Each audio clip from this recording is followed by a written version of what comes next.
Une autre manière de régler le contraste est de travailler avec une courbe. Donc, on va retrouver une courbe aussi dans le menu luminosité comme tout à l'heure. Donc, on va prendre le réglage luminosité et on va prendre niveau et courbe. Donc, le travail de niveau et courbe est beaucoup plus délicat et c'est assez difficile au début de travailler avec ça. Il vaut mieux travailler avec le contraste et la luminosité qu'on a vu juste précédemment dans l'exercice avant. Mais je vous montre quand même comment on peut le réaliser parce que ça permet du travail plus en finesse.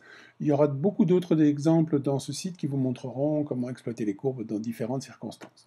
Alors, la courbe, en fait, elle fonctionne comment? Donc, vous avez ici votre histogramme comme vous l'aviez précédemment.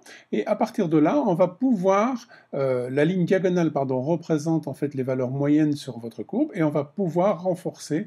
Donc si je descends, regardez, l'ensemble de l'image s'assombrit.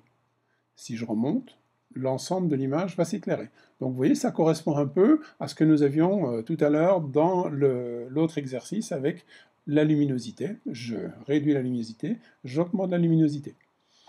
Donc ici, ce qu'on va faire, c'est ce qu'on appelle une courbe en S, c'est-à-dire qu'on va prendre ici dans le bas de la courbe, on va la descendre légèrement, ce qui a pour impact d'assombrir les zones qui étaient sombres.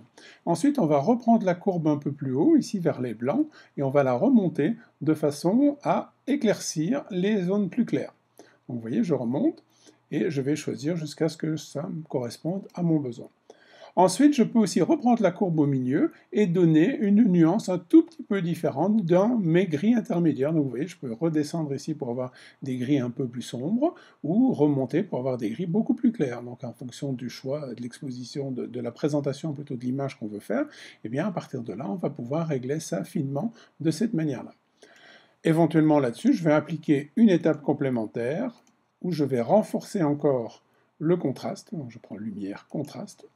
Et là, je peux encore augmenter un petit peu le contraste. C'est toujours bien une image qui est assez contrastée. Ça fait ressortir les détails.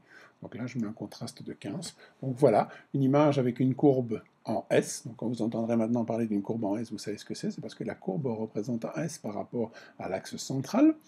Et dessus, encore un petit contraste qui va nous donner une vue définitive sur cette image.